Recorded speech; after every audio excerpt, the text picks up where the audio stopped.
Hello students, আজকে আমরা class 9 এর লেসন 7 টম লুজেস আ টুথ এটা পড়ব।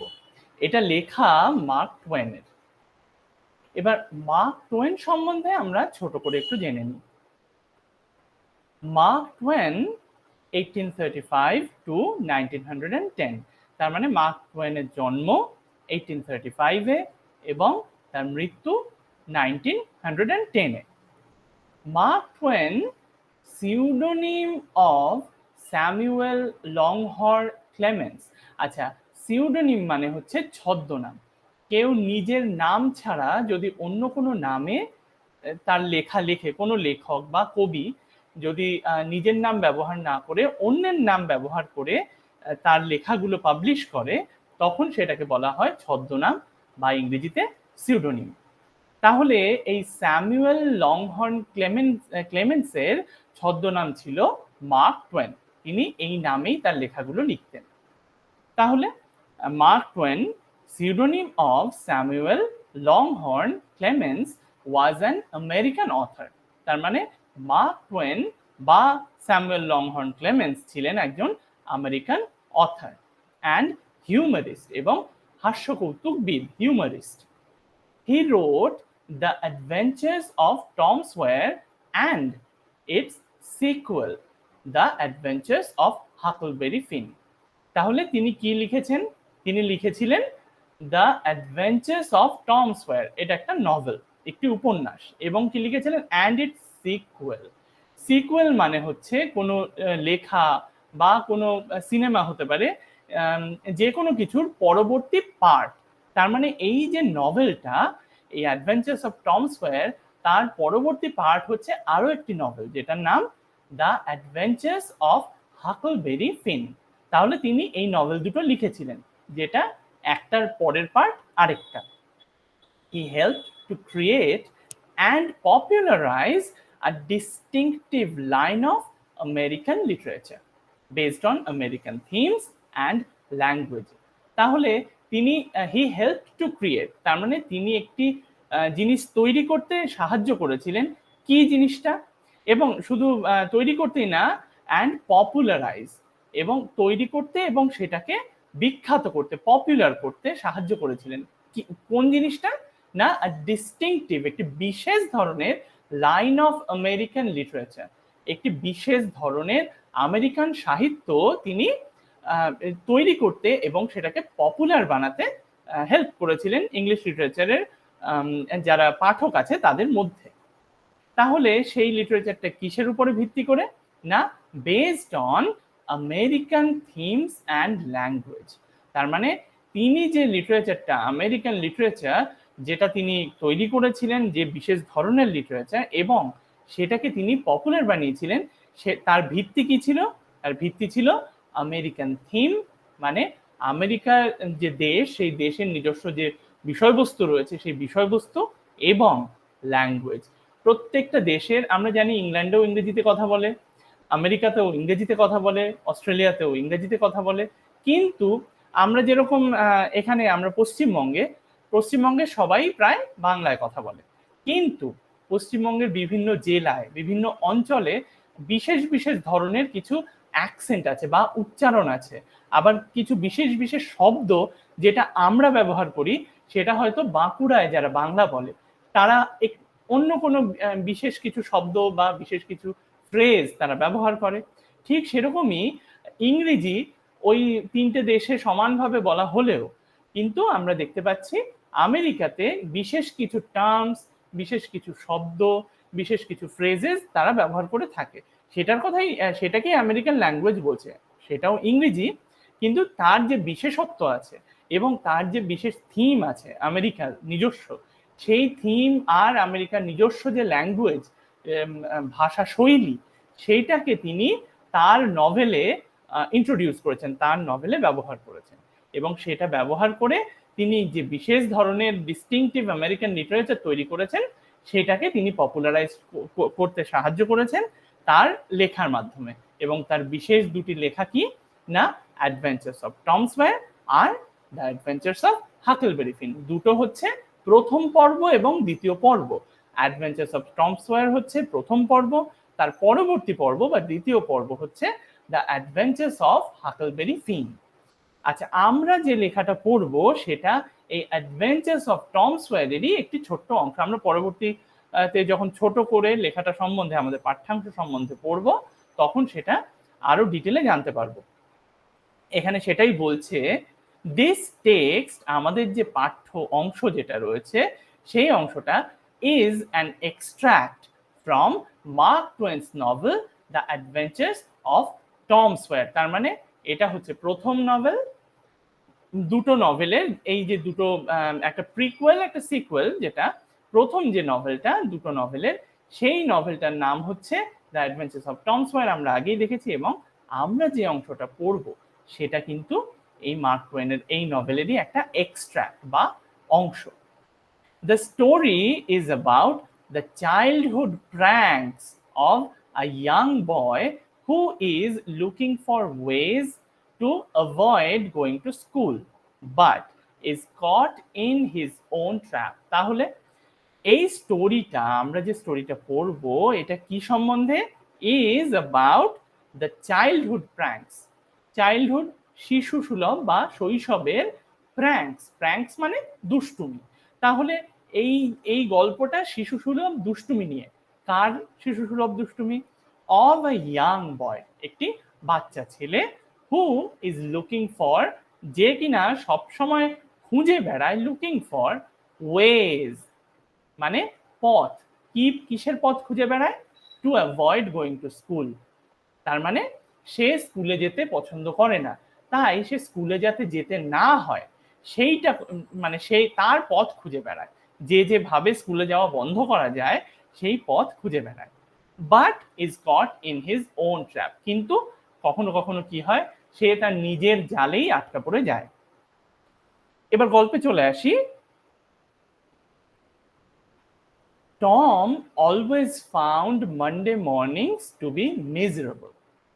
তাহলে টম সম্বন্ধে আমরা প্রথমেই কি জানতে পারছি, যে Tom always found Monday mornings to be miserable. তাহলে টম প্রত্যেক সোমবার সকাল হলেই সেই দিনটা এবং সেই সময়টাকে মিজারেবল বা প্রচন্ড কষ্টকর বলে মনে করত। ফাউন্ড মানে খুঁজে পেত, এক্ষেত্রে লিটারালি খুঁজে পাওয়া নয়, তার মনে হওয়া। টম অলওয়েজ ফাউন্ড, টমের সবসময় মনে হতো মন্ডে মর্নিং গুলো, সোমবারের সকালগুলো, টু বি মিজারেবল। কেন? Monday began another week's slow suffering in school. তার মানে সারা সপ্তাহ ক্লাস হয়, শনি রবি ছুটি, শনি রবির পর, রবিবারের ছুটির দিনের পর, ছুটির আনন্দের পর সোমবারের সকালটা তার খুব খারাপ লাগতো। তার কারণ সোমবারই হচ্ছে আবার একটা পুরো সপ্তাহের স্কুলে স্লো সাফারিং, মানে ধীরে ধীরে যন্ত্রণা পাওয়া। সাফারিং মানে যন্ত্রণা পাওয়া, এক্ষেত্রে স্লো সাফারিং মানে সারা সপ্তাহ ধরে ধীরে ধীরে যন্ত্রণা পাওয়া। এবার যন্ত্রণা পাওয়া মানে স্কুল তো যন্ত্রণার জায়গা নয়, স্কুল শিখতে যায়, কিন্তু তার কাছে সেই শেখাটা এবং স্কুলের মধ্যে এই বদ্ধ যে ক্লাসরুমটা, সেটা তার ভালো লাগতো না নিশ্চয়ই। সেই কারণে তার মনে হতো স্কুলে যাওয়াটা একটা সাফারিং, এবং সেটা সারা সপ্তাহ জুড়ে রয়েছে বলে তার মনে হতো এটা যেন স্লো সাফারিং। আর মানডে হচ্ছে সেই স্লো সাফারিং এর শুরুর দিন, তার কারণ মানডে হচ্ছে সপ্তাহের প্রথম দিন, তাই সপ্তাহের শুরু হচ্ছে এবং স্কুলের সারা সপ্তাহে যে স্কুল হবে সেটারও শুরু হচ্ছে মানডে মর্নিং এ। সেই কারণেই সে কিন্তু Tom always found Monday mornings to be miserable. আচ্ছা, টম লে থিঙ্কিং, তার মানে মানডে মর্নিং এ সে তখনও ঘুম থেকে ওঠেনি, সে শুয়ে রয়েছে, ঘুম ভেঙে গেছে তবু বিছানায় শুয়ে রয়েছে। টম লে শুয়ে রয়েছে, থিঙ্কিং ভাবছে, শুয়ে শুয়ে ভাবছে। Presently he wished that he was sick. Presently তখন তার মনে হলো, সেই মুহূর্তে তার মনে হলো, হি উইশড তার আশা হলো, দ্যাট হি ওয়াজ সিক সে আশা করছে যেন সে অসুস্থ হয়ে যায়। সিক মানে অসুস্থ হয়ে যাওয়া, তার মানে সে শুয়ে শুয়ে আশা করছে যে সে যদি অসুস্থ হয়ে যায়। কেউ তো এটা আশা করে না, তার মানে তার নিশ্চয়ই কোনো কারণ আছে এই আশা করার। Then he would stay home from school. তার মানে তার এই অসুস্থ হওয়ার আশা করার কারণটা কি, then he could stay home from school. তাহলে সে যদি অসুস্থ হয়ে যায় তাকে আর স্কুলে যেতে হবে না, সে বাড়িতেই থাকতে পারবে। তার মানে সে স্কুলকে এতটাই অপছন্দ করে যে সে অসুস্থ হওয়াটাও প্রেফার করছে, অসুস্থ হওয়াটাও সে আশা করছে যে সেটাও তার স্কুলে যাওয়ার থেকে ভালো। তাই সে বলছে যে সে ভাবছে যে এই মুহূর্তে যদি আমি অসুস্থ হয়ে যেতে পারতাম তাহলে আর আমাকে স্কুলে যেতে হবে না। He investigated his body with the hope of finding some ailment. তার মানে he investigate করা মানে অনুসন্ধান করা। আর কি অনুসন্ধান করলো? his body। সে তার সারা শরীরে চেক করে দেখছে, খুঁজে দেখছে যে with hope of finding some ailments। ailment মানে অসুস্থতা, অসুস্থতার লক্ষণ। তার মানে সে কিছু মানে অসুস্থতার লক্ষণ যদি তার শরীরে দেখতে পাওয়া যায় তাহলেই সে তার গার্জিয়ানকে গিয়ে বলতে পারবে যে আমি অসুস্থ, আমার এখানে এই সমস্যা হচ্ছে, তো আমি স্কুলে আর যাব না। কিন্তু সে তার সারা শরীরে সেটা খোঁজার চেষ্টা করলো। He thought that he had found symptoms of stomach trouble. হঠাৎ তার মনে হলো, he thought, হঠাৎ সে মনে করলো that he had found symptoms মানে লক্ষণ, সে যেন লক্ষণ খুঁজে পেয়েছে। কিসের লক্ষণ? of stomach trouble, পেটের সমস্যার লক্ষণ যেন তার মনে হলো সে খুঁজে পেয়েছে। সে খুশি হয়ে গেছে যে তার পেটের সমস্যার লক্ষণ সে খুঁজে পেয়েছে। হি বিগ্যান টু গ্রো হোপফুল, তার আশা বাড়তে থাকলো যে হ্যাঁ ঠিক আছে, আমি অসুস্থ হয়ে পড়েছি, আমার আর স্কুল যেতে হবে না। হি বিগ্যান টু গ্রো হোপফুল, আশাবাদী হয়ে উঠল সে। হাউএভার, কিন্তু the symptoms soon grow feeble. Feeble মানে আবছা হয়ে যাওয়া বা মিলিয়ে যাওয়া। তাহলে হাউএভার, কিন্তু কি হলো, হি দ্য সিমটমস, যে সিমটম যে লক্ষণগুলো সে তার স্টমাক ট্রাবলের লক্ষণগুলো সে আবিষ্কার করতে পেরেছিল তার মধ্যে সুন গ্রো ফিবল, খুব শীঘ্রই সেগুলো মিলিয়ে যেতে থাকলো। অ্যান্ড হোলি ওয়েন্ট অ্যাওয়ে, এবং কি হলো, হোলি পুরোপুরি ওয়েন্ট অ্যাওয়ে, পুরোপুরি মিলিয়ে গেল।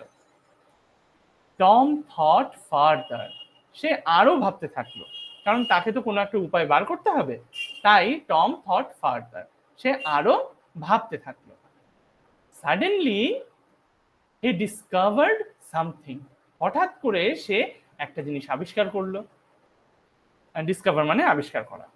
One of his upper front teeth was loose, তার মানে তার যে আপার ফ্রন্ট টিথ আছে, তার ওপরের পাটির যে সামনের দাঁতগুলো আছে তার মধ্যে একটি, one of his upper front teeth was loose, আলগা হয়েছিল। তার মানে সে বাচ্চা ছেলে, এবার বাচ্চাদের একটা সার্টেন এজের পরে গিয়ে 6 বছর 7 বছর বয়সে গিয়ে তাদের যে দাঁতগুলো থাকে সে দাঁতগুলো আলগা হয়ে যায়, আমরা সবাই জানি, ওরও তাই হয়েছে। One of his upper front teeth was loose, তার সামনের ওপরের পাটির সামনের দিকের একটি দাঁত আলগা হয়ে গেছে। হি ফেল্ট লাকি, ওর মনে হলো বাহ আমি তো বেশ ভাগ্যবান। হি ফেল্ট, তার অনুভব হলো, লাকি, তার অনুভব হলো সে যেন ভাগ্যবান। He was about to groan when it occurred to him, তার মানে he was about to groan, তার মানে ওই দাঁতের যে দাঁত নড়াটাকে একটা ছুতো বানিয়ে, দাঁত নড়াটাকে একটা অজুহাত বানিয়ে সে ভেবেছিল যে আমি এবার মানে গোঙানো শুরু করি, ব্যথায় কাতরানো শুরু করি। গ্রোন মানে ব্যথায় কাতর যে শব্দ করে কেউ, গোঙানি বলি আমরা, সেটাকে বলা হয় গ্রোন। তাহলে হি ওয়াজ অ্যাবাউট টু গ্রোন, সে ব্যথায় গোঙাতে শুরু করবে। when it occurred to him, তখন তার মাথায় এটা এলো that if Aunt Polly was to know, she would surely pull it out and that would hurt। এবং তখন তার মাথায় এটা এলো যে সেটা যদি আন্ট পলিকে সে জানায়, that if aunt Polly was to know, মানে আন্ট পলি যদি জানতে পারে যে তার দাঁত নড়ছে বা তার দাঁত আলগা হয়ে গেছে, she would surely pull it out, সে আন্ট পলি আর কি সেই দাঁতটাকে তুলে দেবে। And that would hurt, pull it out মানে টেনে বের করে দেওয়া বা টেনে তুলে দেওয়া। অ্যান্ড দ্যাট উড হার্ট, এবং দাঁতটা টেনে তুলে দিলে সেটাই ব্যথা লাগবে। Tom thought he would hold the tooth in reserve for the present. তাহলে কি টম চিন্তা করলো, Tom thought he would hold the tooth in reserve. তার মানে এই যে দাঁতের যে বাহানাটা, দাঁত নড়ার যে অজুহাতটা, সেটাকে সে রিজার্ভ করে রাখবে, সেটাকে সে সঞ্চয় করে রাখবে। তার মানে এই অজুহাতটা সে এক্ষুনি ব্যবহার করবে না ফর দ্য প্রেজেন্ট। ঠিক আছে, এই মুহূর্তে সেই অজুহাতটা ব্যবহার করবে না। He remembered hearing from a doctor that a certain ailment could lay up a patient for 3 days and make him lose a finger. He remembered, তার মনে পড়লো, hearing from a doctor, কোনো একটি ডাক্তারের কথা সে শুনেছিল। হিয়ারিং ফ্রম আ ডক্টর, কোনো একজন ডাক্তারের কথা সে শুনেছিল, কি বিষয়ে না, দ্যাট আ সার্টেন এলমেন্ট, যে কোনো একটি নির্দিষ্ট এলমেন্ট, অসুস্থতা, কুড লে up a patient for 3 days, মানে লে আপ, শুইয়ে দেওয়া বা শয্যাশায়ী করে দেওয়া একজন পেশেন্টকে, কোনো একজন রোগীকে শয্যাশায়ী করে দিতে পারে কোনো একটি বিশেষ ধরনের এলমেন্ট ফর 3 days, 3 দিনের জন্য। তাহলে সেরকম যদি কোনো অসুস্থতার লক্ষণ তার মধ্যে পাওয়া যায়, যে লক্ষণটা সেই ডাক্তারের কাছ থেকে সে শুনেছিল, ওই লক্ষণটা হলে যে রোগীকে 3 দিনের জন্য শয্যাশায়ী করে দিতে পারে, তাহলে সে সেটা খুঁজবে। এবং আর কি করতে পারে সেই অসুস্থতার লক্ষণটা থাকলে, and make him lose a finger, এবং সেই লক্ষণটা যদি পাওয়া যায়, তার কোনো একটি আঙুল তার বাদ করতে পারে। ঠিক আছে, লুজ আ ফিঙ্গার মানে কোনো একটি আঙুল বাদ করতে পারে সেই অসুস্থতাটার কারণে, যে ডাক্তারের কাছ থেকে যে অসুস্থতাটা সম্বন্ধে সে শুনেছিল। He eagerly drew his sore toe from under the sheet. তার মানে সে ইগারলি, খুব আগ্রহ সহকারে, ড্রু মানে বার করে নিল, হিজ সোর টো, সোর মানে ক্ষতিগ্রস্ত বা ক্ষতযুক্ত, টো পায়ের আঙুল। তার মানে তার পায়ের কোনো একটি আঙুলে আঘাত লেগেছিল, সেই আহত পায়ের আঙুলটা সে কোথা থেকে বার করলো, ফ্রম আন্ডার দ্য শীট। তার মানে গায়ের যে চাদর, রাত্রেবেলা শোয়ার সময় যে চাদর গায়ে দিয়ে শোয়া হয়, সেই চাদর, সেটাকে শীট বলে আমরা জানি, এবং সেই চাদরের তলা থেকে সেটা সে তার পায়ের যে আহত আঙুলটা, সেটা সে বার করলো। And held it up for inspection, এবং উঁচু করে ধরলো ওটাকে ভালো করে চেক করার জন্য, ভালো করে দেখার জন্য যে সেই আহত আঙুলটার আঘাতটা ঠিক কতটা, যে ওটা দিয়ে বাহানা তৈরি করা যাবে কিনা, অজুহাত দেয়া যাবে কিনা। He did not know the necessary symptoms, স্বাভাবিকভাবেই সে একজন বাচ্চা, ডাক্তারের কোনো একটি কথা সে শুনেছিল যে আঙুলের কোনো সমস্যা হলে সেটার থেকে আঙুল বাদ করতে পারে, 3 দিনের জন্য অসুস্থ থাকতে পারে, কিন্তু একজন বাচ্চার পক্ষে তো রোগের সমস্ত সিমটমগুলো বা সমস্ত লক্ষণগুলো জানা সম্ভব নয়, সেও জানতো না। তাই এখানে বলছে he did not know the necessary symptoms, মানে ওই অসুস্থতার জন্য যে সিমটমগুলো, যে লক্ষণগুলো নেসেসারি, প্রয়োজনীয়, যে লক্ষণগুলো দেখে বোঝা যাবে যে তার সেই রোগটাই হয়েছে, সেই ডিজিজটাই হয়েছে, সেটা সে জানতো না। However, যদিও ইট seemed like a good chance, যদিও তার মনে হলো যে না, এই পায়ের আঙুলের যন্ত্রণার ব্যাপারটা, এই অজুহাতটা আমি দিতেই পারি, এটা একটা ভালো চান্স, গুড চান্স, ভালো সুযোগ। আচ্ছা, টম ফেল টু গ্রোনিং, এইবার সে গোঙানো শুরু করলো। তার মানে দাঁত নড়ার অজুহাতটা যখন সে দেবে ভেবেছিল, তখন সে গোঙানো শুরু করার আগে থেমে গিয়েছিল, তার কারণ তার যে কনসিকুয়েন্স হতে পারে, দাঁত নড়ার অজুহাত দিলে কনসিকুয়েন্স হতে পারে, সেটা পেইনফুল। দাঁতটা তুলে দেওয়া হবে এবং সেই দাঁতটা কিন্তু তুলতে গেলে ব্যথা লাগবে, কিন্তু এক্ষেত্রে এটা খুব একটা পেইনফুল হবে না, যার জন্য সে এই প্ল্যানটাকে, তার এই অজুহাতের যে প্ল্যানটা, সেই প্ল্যানটাকে সে মনে করেছিল না, এটা সাকসেসফুল হতে পারে, সেই কারণে সে গোঙানো শুরু করলো। But his brother seed slept on, তার মানে সে এবং তার ভাই সিড একসাথে ঘুমোতো, ভাই বা দাদা, তার ব্রাদার একসাথে ঘুমোতো। এবার সে যখন গোঙানো শুরু করলো, সে এক্সপেক্ট করেছিল, সে ভেবেছিল যে তার গোঙানো শুনে তার ভাই কিন্তু ঘুম থেকে উঠে যাবে, কিন্তু তার ভাই ঘুম থেকে উঠলো না। হিজ ব্রাদার স্লেপ্ট অন মানে ঘুমিয়েই চলল। টম গ্রোন্ড লাউডার, আরো জোরে গোঙাতে শুরু করলো টম। হি ফ্যান্সিড, তার এটা আশা ছিল, that he began to feel the pain in his toe. তার মানে সে এটা ইমাজিন করলো, ফ্যান্সি করা মানে ইমাজিন করা, কোনো কিছু ভাবা, চিন্তা চিন্তা করে কল্পনা করা, সেটা হচ্ছে ফ্যান্সি। সে কল্পনা করতে লাগলো that he began to feel the pain in his toe. তার মানে সে তো অজুহাতটা দিতে হবে, দেওয়ার জন্য তাকে নিজেকে আগে বিষয়টার সাথে অ্যাকাস্টমড হতে হবে, নিজেকে বিষয়টার সাথে আরো বেশি জড়িয়ে ফেলতে হবে। সেই তার জন্য সে ইমাজিন করতে লাগলো, সে কল্পনা করতে লাগলো যেন তার পায়ে যে যে টোটায়, পায়ের আঙুলের যেটায় আঘাত লেগেছিল, সেটাই যেন সে যন্ত্রণা অনুভব করার কথা কল্পনা করতে লাগলো। নো রেসপন্স, জোরে জোরে গোঙানো সত্ত্বেও সিড কিন্তু কোনো উত্তর করলো না, তার মানে সিড তখনও ঘুমিয়েই যাচ্ছে। Tom then started a succession of drones. Succession মানে অনবরত, মানে পরবর্তী পরপর পরপর হয়ে যাওয়া, সাকসেশন, তাকে সাকসেশন বলে। তার মানে টম কি করলো, প্রথমে একবার আস্তে গোঙালো, তারপর জোরে গোঙালো, তার সত্ত্বেও সিডের ঘুম ভাঙলো না, মানে তার ব্রাদার সিড, তার ঘুম কিন্তু ভাঙলো না। এরপর সে কি করলো, he started a succession of groans, তারপর সে শুরু করলো অনবরত গোঙানি। হাউএভার, যদিও সিড স্নোরড অন, সিড কিন্তু নাক ডাকতেই থাকলো, মানে তার ঘুম কিন্তু ভাঙলো না। তার এত কিছু করা সত্ত্বেও, এত জোরে জোরে গোঙানো, অনবরত গোঙানো সত্ত্বেও সিড কিন্তু ঘুমিয়েই চলল। টম বিকেম এক্সাইটেড, সে খুব এক্সাইটেড হয়ে গেল, খুব উত্তেজিত হয়ে গেল। He said, seed seed and শুক হিম, সে তখন জোরে জোরে সিডকে ডাকতে লাগলো, সিড সিড বলে, এবং শুক হিম, তাকে ঝাঁকাতে লাগলো যাতে তার ঘুমটা ভাঙে।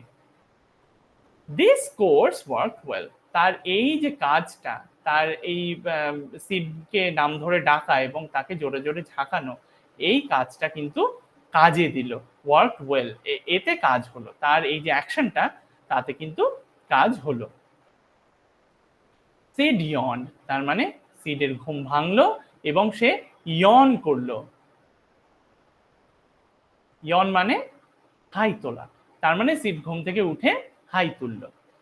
দেন raising himself on his elbow stared at Tom, তাহলে সিড কি করলো, প্রথমে হাই তুললো, হাই তুলে নিজেকে একটু উঠে বসলো আর কি, রেজড হিমসেলফ মানে শোয়া থেকে একটু উঠলো, উঠে raising himself on his elbow, উঠে পুরোপুরি উঠে বসেনি, সে তার কনুইতে ভর দিয়ে শুলো।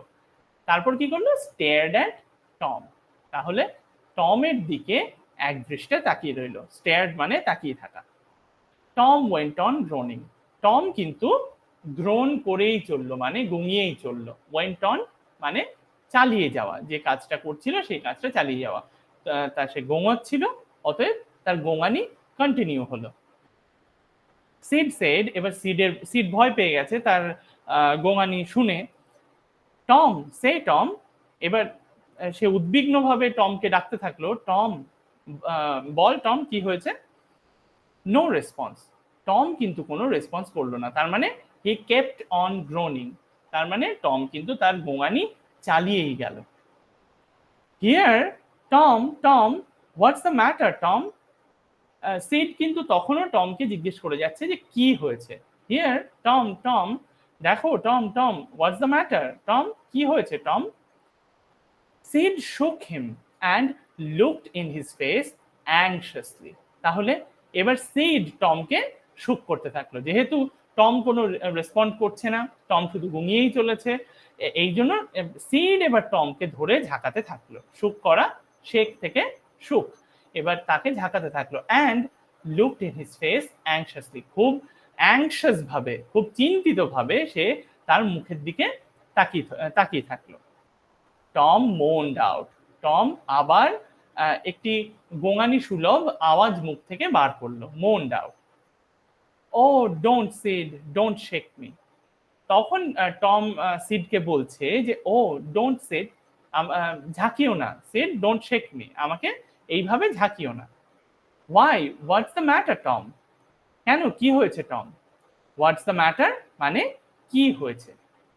আই মাস্ট কল আন্টি, আমি এক্ষুনি আন্টিকে ডাকছি। আই মাস্ট, আমার এক্ষুনি আন্টিকে ডাকা অবশ্য করণীয়, অবশ্যই আমার আন্টিকে ডাকতে হবে। তার মানে আন্টি হচ্ছে তাদের গার্জিয়ান। তার মানে টম যে প্ল্যানটা করছিল যে তার গার্জিয়ানকে কোনোভাবে তার এই যে অসুস্থতা, সেই অসুস্থতার কথাটা জানানো যায়, তার মানে তার প্ল্যানটা ধীরে ধীরে সাকসেসফুল হচ্ছে। সে প্রথমে গোঙানো শুরু করলো, তারপরে সিডকে ডেকে ঘুম থেকে তুললো, এবং তুলে সে অসুস্থতার ভান করছে যাতে সিড গিয়ে আন্টিকে খবরটা দেয়।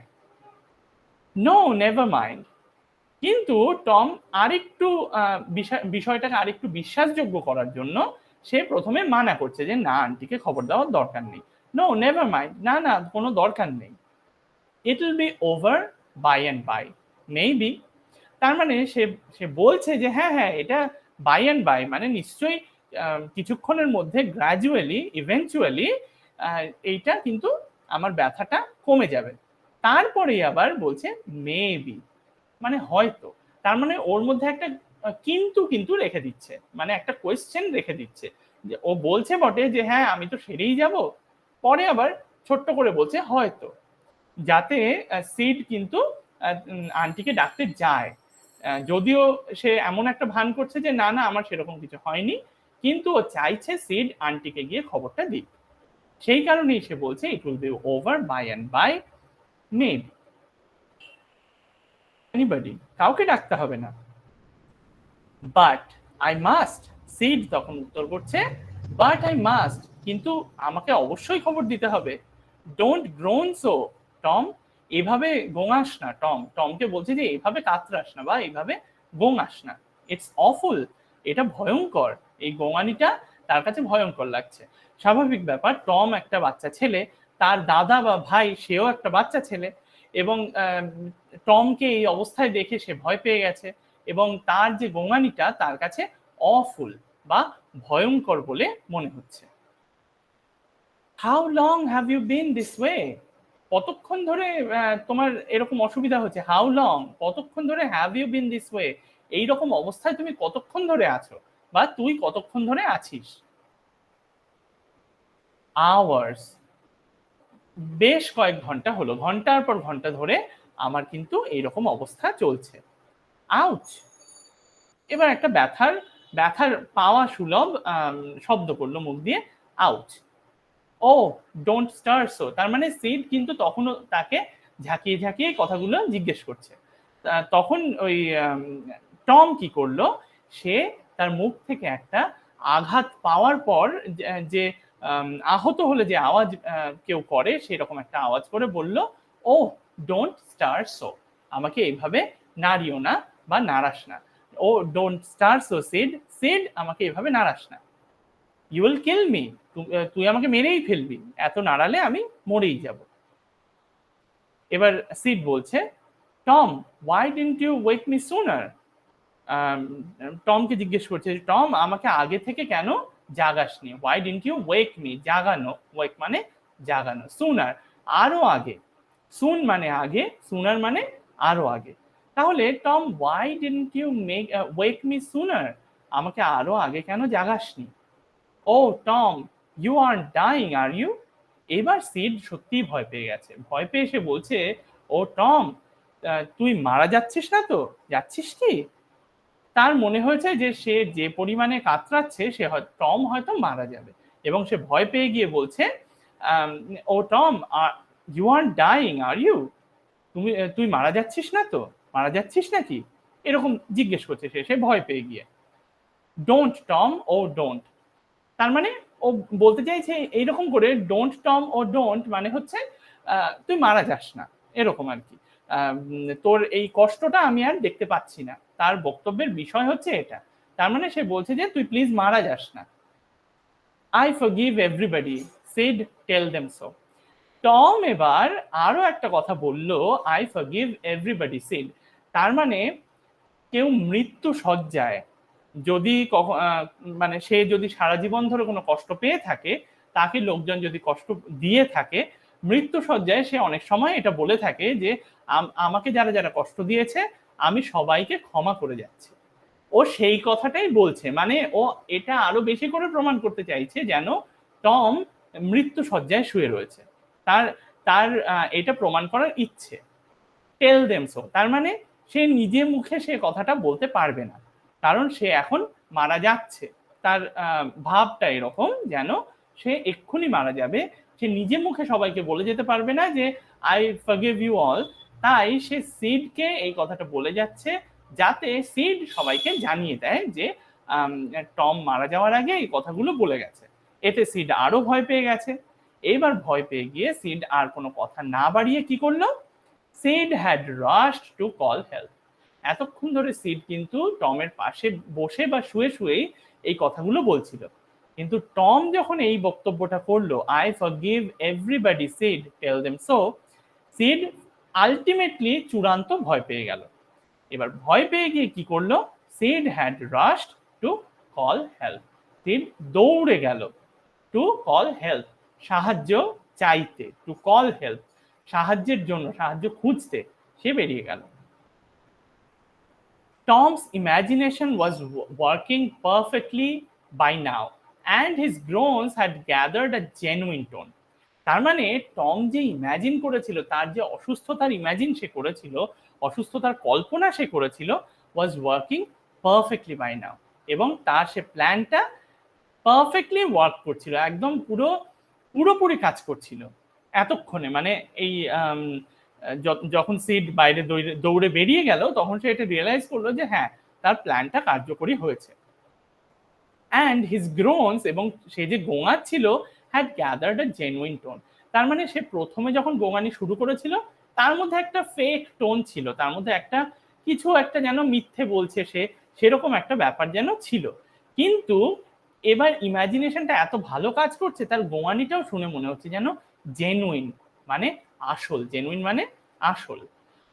তার গোঙানির শব্দটাও যেন আসল বলে মনে হতে শুরু করেছিল। মিনওয়াইল, এবার যখন এই ঘটনাগুলো ঘটছে, তখন কি হয়েছে, Sid flew downstairs and said. এবার সিড কি করেছে, ফ্লিউ ডাউনস্টেয়ার্স। ফ্লাই মানে আমরা জানি ওড়া, কিন্তু এক্ষেত্রে ওড়া নয়। কেউ যখন খুব দ্রুত সিঁড়ি দিয়ে নেমে আসে, তখন তাকে আমরা বলতে পারি ফ্লাইং ডাউনস্টেয়ার্স। এখানেও তাই বলেছে, সিড ফ্লিউ ডাউনস্টেয়ার্স মানে দ্রুত বেগে সে সিঁড়ি দিয়ে নেমে এলো। অ্যান্ড সেড, এবং বলল, ও আন্ট পলি, তার মানে যে আন্টের কথা বলছিল তিনি হচ্ছেন আন্ট পলি। তার মানে সিড যখন টমের ওই অবস্থা থেকে দৌড়ে নিচে নেমে এলো, সে ডিরেক্টলি গেল আন্ট পলির কাছে, এবং আন্ট পলিকে গিয়ে সে বলল, oh aunt Polly come, aunt Polly please চলো, টমস ডাইং। টমস ডাইং মানে টম ইজ ডাইং, টম মারা যাচ্ছে। এবার আন্ট পলি স্বাভাবিকভাবেই তিনি একজন বিচক্ষণ ব্যক্তি, বয়স্ক ব্যক্তি, তাই তার সবার প্রথমে এই প্রশ্নটা এলো ডাইং। প্রথমে সে বিশ্বাস করেনি কথাটা, কারণ কোনো লক্ষণ ছাড়া হঠাৎ করে কেউ তো মারা যাবে না। এবার আগের দিন অবধি টমের কোনো লক্ষণ ছিল না, সে যে মারা যাবে সেরকম কোনো লক্ষণ নেই। সেই কারণে তিনি প্রথম কথাতেই, আন্ট পলি প্রথম কথাতেই সেটা বিশ্বাস না করে আবার যেন কনফিউজড হয়ে প্রশ্নটা করলেন যে ডাইং, মারা যাচ্ছে, yes don't wait come quick. হ্যাঁ, আর সময় নষ্ট করার দরকার নেই, ডোন্ট ওয়েট, আর অপেক্ষা করো না, অপেক্ষা করলেই সময় নষ্ট হবে। কাম কুইক, দ্রুত চলো, জলদি চলো, মনে হচ্ছে টম মারা যাচ্ছে। What rubbish, I don't believe it. তার মানে এই আন্ট পলি, যিনি বিচক্ষণ ব্যক্তি, তিনি বলছেন হোয়াট রাবিশ, কি আজে বাজে কথা, আই ডোন্ট বিলিভ ইট, আমি বিশ্বাস করি না। She flew upstairs with Sid and Mary, Tom's cousin. তাহলে শি ফ্লিউ আপস্টেয়ার্স, এবার এখানে আমরা দেখলাম ফ্লিউ ডাউনস্টেয়ার্স, সিঁড়ি দিয়ে দ্রুত বেগে নেমে আসা, তার জন্য ফ্লাইটা ফ্লিউ হয়েছে, এবং ওড়া শব্দটা ব্যবহার করা হয়েছে, যদিও কেউ উঠছে না এখানে। সিঁড়ি দিয়ে দ্রুত বেগে ওঠা বা নামার ক্ষেত্রে আমরা ফ্লাইটা ব্যবহার করি, এখানেও তাই। শি ফ্লিউ আপস্টেয়ার্স, তার মানে সে দ্রুত বেগে সিঁড়ি দিয়ে উঠে গেল। আপস্টেয়ার্স মানে উপরে উঠে যাওয়া সিঁড়ি দিয়ে, ডাউনস্টেয়ার্স মানে সিঁড়ি দিয়ে নেমে আসা।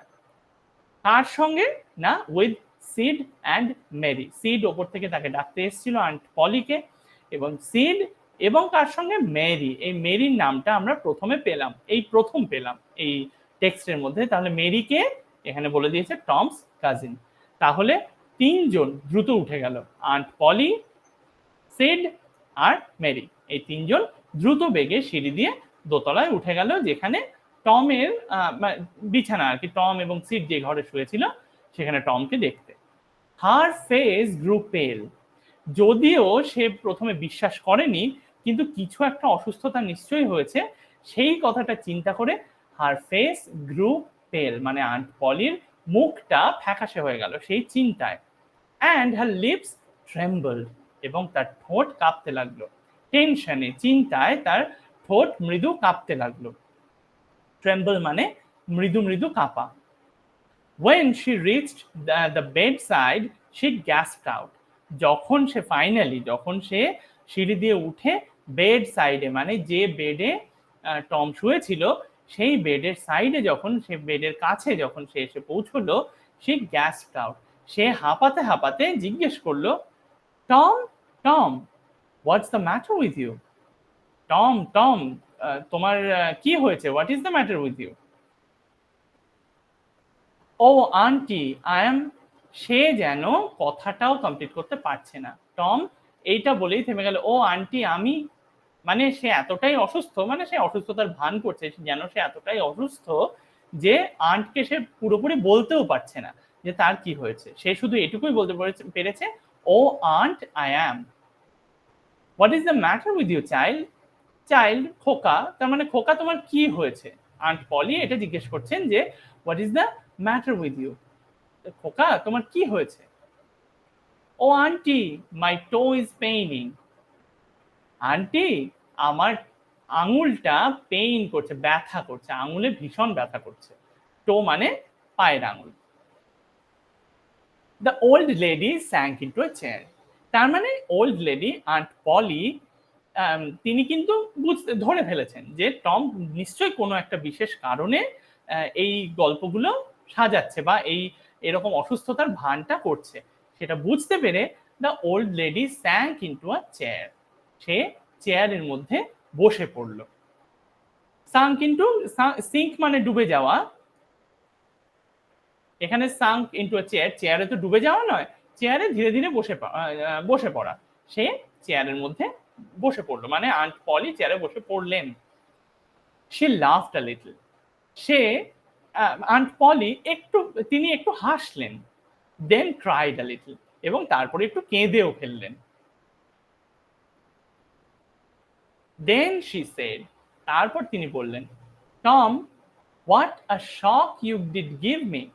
তার মানে টমকে সে বলছে যে তুমি একটা শক দিয়েছো আমায়, এরকম হঠাৎ করে এই খবরটাতে আমি খুব শকড হয়েছি খবরটা পেয়ে। তার মানে what a shock did you give me, কি আঘাতটাই না আমাকে দিলে, কি শকটাই না আমাকে দিলে। Now shut up the nonsense and get out of this. এবার শাট আপ দ্য ননসেন্স, তার মানে তার মনে হয়েছে এই যে আজে বাজে কথা বলছো তুমি, যে আমি মারা যাচ্ছি, কি কারণে না তোমার আঙুলে ব্যথা হচ্ছে, আঙুলে ব্যথা হওয়ার কারণে নিশ্চয়ই কেউ মারা যায় না। নাও শাট আপ দ্য ননসেন্স, এই কারণেই তিনি বলছেন, আন্ট পলি বলছেন, এই বোকামোগুলো বন্ধ করো, এই ননসেন্স গুলো, বোকার মতো কথাগুলো বন্ধ করো। And get out of this, এবং এই বিষয় থেকে বেরিয়ে এসো। দ্য গ্রোনস সিজড, এই কথাটা শুনেই টমের কিন্তু যে গোঙানিটা ছিল সেটা সিজ হয়ে গেল। সিজ হওয়া মানে থেমে যাওয়া, তার গোঙানি থেমে গেল। দ্য টো পেইন ভ্যানিশড, তার এই যে পায়ের আঙুলে যে ব্যথাটা ছিল সেটা ভ্যানিশ হয়ে গেল, ভ্যানিশড, উবে গেল। Tom felt a little foolish, টমের এবার নিজেকে একটু বোকা মনে হলো, যে ও বোকার মতো কাজটা করে ফেলেছে।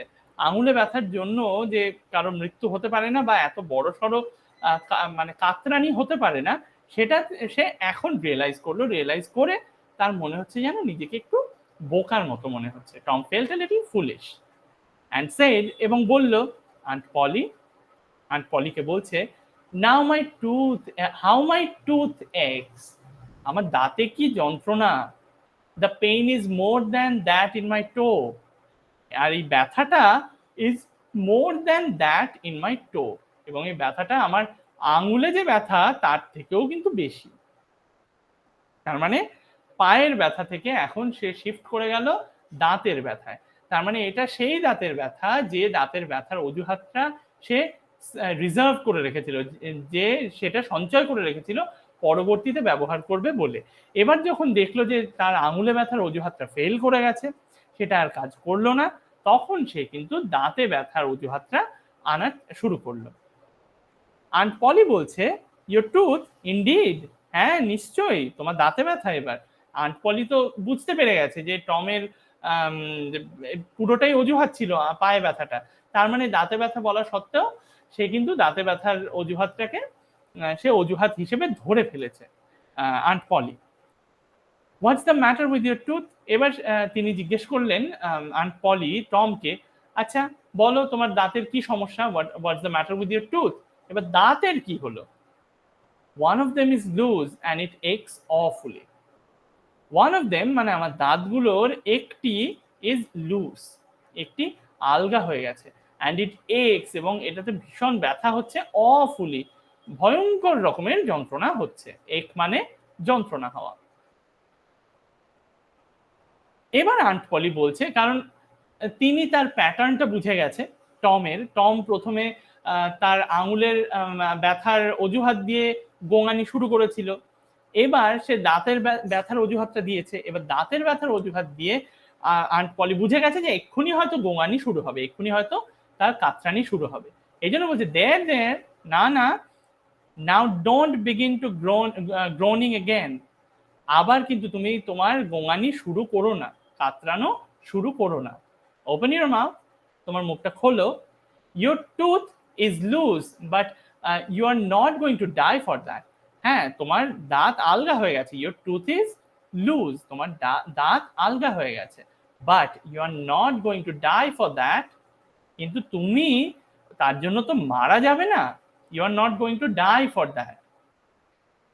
মেরি, এবার মেরি যে কাজিনের কথা আমরা আগে শুনলাম যে সিড আর আন্ট পলির সঙ্গে যে ওপরে উঠে এসেছে, সে মেরিকে আন্ট পলি বলছে, get me a silk thread, একটি রেশমের সুতো আমাকে এনে দাও। এবার রেশমের সুতোর কথা শুনে টম কিন্তু বুঝতে পেরে গেছে সেই সুতোটা কি কাজে ব্যবহারের জন্য আনা হয়েছে, চাওয়া হয়েছে, মেরিকে আনতে বলা হয়েছে। টম বলে উঠলো, ও প্লিজ আন্টি, দয়া করো auntie, don't pull it out, দাঁতটাকে টেনে তুলে ফেলে দিও না। মানে ওই যে সিল্ক থ্রেড বা রেশমের সুতোটা আনতে বলা হয়েছে, সেই সুতোটা দিয়ে দাঁতটা বেঁধে, সেই যে দাঁতটা আলগা হয়ে রয়েছে, যে দাঁতটা নড়ছে, সেই দাঁতটা বেঁধে আন্ট পলি প্ল্যান করছেন যে সেই দাঁতটাকে টেনে তুলে ফেলবেন। এবং টম ভয় পেয়ে গেছে, যে ভয়টা সে আগেই পেয়েছিল, যে আন্ট পলি কিন্তু দাঁত নড়ছে এটা শুনলেই দাঁতটা তুলে, সে আগে এই প্ল্যানটা বলেনি, কিন্তু এখন বাধ্য হয়ে তাকে বলতে হয়েছে এই তার এই অসুস্থতাটার কথা। কিন্তু এখন সে যেটা ভেবেছিল যে আন্ট পলিকে জানালে তিনি নিশ্চয়ই এটাই করবেন এবং সেটাই তার সেই বিশ্বাসটাই বাস্তবায়িত হতে চলেছে। ও প্লিজ আন্টি, এবং সেটা বুঝতে পেরে টম বলছে, oh please aunty don't pull it out, এটাকে তুলে ফেলে দিও না, ইট ডাজন্ট হার্ট এনিমোর, আমার এটাতে আর ব্যথা নেই।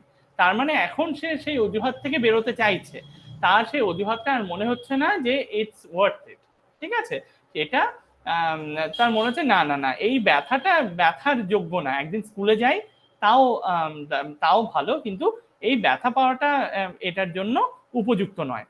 এই জন্য সে বলছে, it doesn't hurt anymore, please aunty, দয়া করো aunty, I don't want to stay home from school. তার সত্যি কথাটা এতক্ষণে মুখ থেকে বেরিয়ে গেল যে I don't want to stay home from school.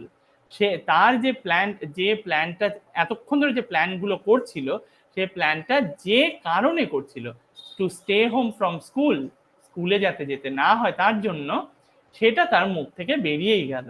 বলল যে please aunty, I don't want to stay home from school, আমি বাড়িতে আর থাকতে চাই না, আমি স্কুলে যাব, তাও ভালো, আমার দাঁতে আর ব্যথা নেই, আমার দাঁতটা তুমি প্লিজ তুলে দিও না। So all this was because you wanted to stay home from school and go fishing.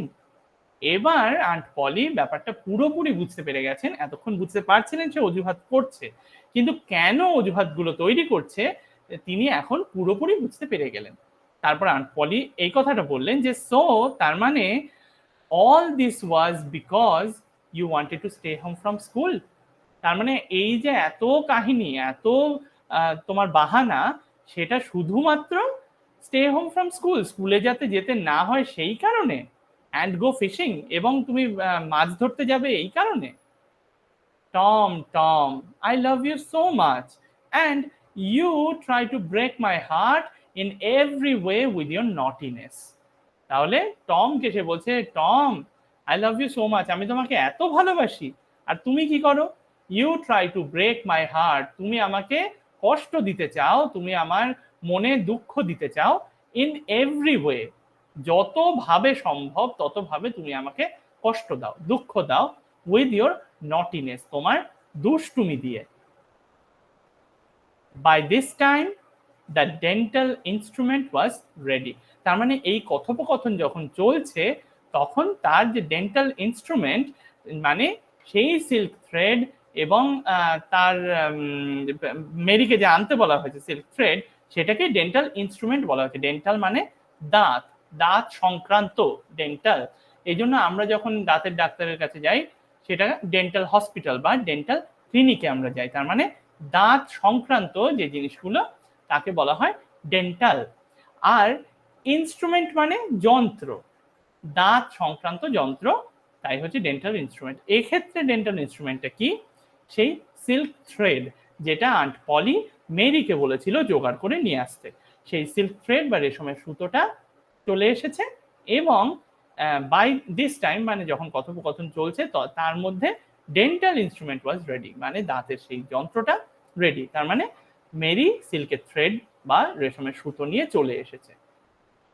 The old lady fastened one end of the silk thread to Tom's tooth and the other end to the bedpost। তার মানে কি করেছে old lady, বয়স্ক ভদ্রমহিলা মানে aunt পলি কি করলেন, fastened মানে বাঁধলেন, fastened মানে বাঁধা, ওয়ান এন্ড একটা প্রান্ত অফ দ্য সিল্ক থ্রেড মানে রেশমের সুতোর একটা প্রান্ত তিনি বাঁধলেন কিসের সঙ্গে, to Tom's tooth, Tom's tooth, তার মানে টমের যে দাঁতটা আলগা হয়েছিল, লুজ টুথ যেটা ছিল, তার সাথে কিন্তু সিল্ক থ্রেডের একটা প্রান্ত তিনি বেঁধে দিলেন।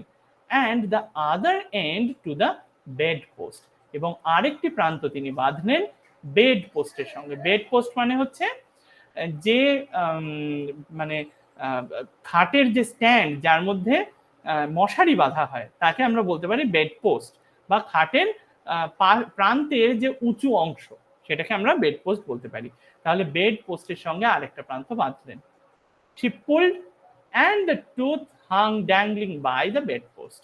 তার মানে এটা বেঁধে তিনি ওই সিল্ক থ্রেডটা ধরে টান দিলেন, এক প্রান্ত দাঁতের সঙ্গে বাঁধা, আরেকটা প্রান্ত বেড পোস্টের সঙ্গে বাঁধা। তারপর তিনি টান দিলেন, টানার সাথে সাথে কি হলো, যে দাঁতটা আলগা হয়েছিল সে দাঁতটা হাং মানে ঝুলতে লাগলো, ড্যাংলিং ঝুলে রইল এবং দুলতে লাগলো, কোথায়, বাই দ্য বেড পোস্ট। তার মানে বেড পোস্টের মধ্যে সেই দাঁতটা টমের মুখ থেকে, টমের দাঁতের গোড়া থেকে খুলে এসে সেটা বেড পোস্টের সাথে ঝুলতে লাগলো। Tom now had a gap in his upper row of teeth. তাহলে টমের কি ছিল, একটা গ্যাপ তৈরি হলো। তার মানে দাঁত তুলে ফেললে সেই অংশটা ফাঁকা হয়ে যায়, সেই ফাঁকা তৈরি হলো কোথায়, in his upper row of teeth, তার ওপরের পাটি, দাঁতের ওপরের পাটির মধ্যে যে দাঁতটা তুলে ফেলা হয়েছে সেই দাঁতটা একটা ফাঁকা হয়ে রইল। দিস এনেবলড হিম, এটা তাকে এনেবল করে দিল, তাকে উপযুক্ত করে দিল কিসের জন্য, to smile in a new and admirable way. এবার মানে তার হাসিটা একটা নতুন রূপ পেল, এবং সেটা কি, অ্যাডমিরেবল, সেটা অ্যাডমায়ার করা যায়, খুব সুন্দর নতুন ধরনের সুন্দর হাসি সে অ্যাকোয়ার করলো। ঠিক আছে, তার মানে এই গল্প থেকে আমরা কি দেখলাম, টম একটা বাচ্চা ছেলে যে কিনা খুব দুষ্টুমি করত এবং সে স্কুলে যেতে চাইতো না, এবং সে স্কুলে না যাওয়ার জন্য যে বাহানাগুলো করতো সেই বাহানাগুলো একটা বাহানার নিদর্শন আমরা পেলাম, এবং সে বাহানা করে সেই বাহানায় নিজের জালে নিজেই যখন পা দিয়ে ফেলতো এবং পরবর্তীকালে তাকে সাফারও করতে হতো সেই বাহানার জন্য, তার সুন্দর একটা নিদর্শন আমরা পেলাম মার্ক টোয়েনের টম লুজেস আ টুথ এই গল্প থেকে, এবং যেটা কিনা তার যে novel the adventures of Tom সোয়ার, সেই টম সোয়ারের একটা ছোট্ট অংশ। তার মানে এই যে টম সোয়ারই হচ্ছে টম লুজেস আ টুথের টম। তাহলে আজকে এই পর্যন্তই, থ্যাংক ইউ।